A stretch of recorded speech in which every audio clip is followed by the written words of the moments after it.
Blocking someone on FuboTV can help you manage your viewing experience and ensure that your account remains private. Follow these steps to block someone effectively. Step 1. Log into your account. Open the FuboTV app or website and log in using your credentials. Make sure you are accessing the account where you want to block someone. Step 2. Navigate to settings. Once logged in, look for the settings icon, usually represented by a symbol.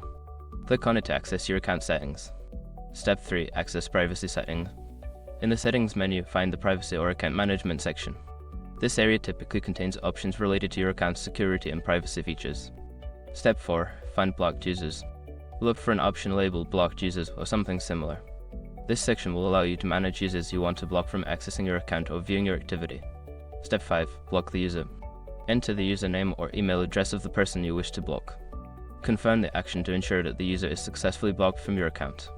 By following these steps, you can easily block someone on FuboTV and enhance your viewing experience. If you have any further questions, consult the FuboTV Help Center for additional support.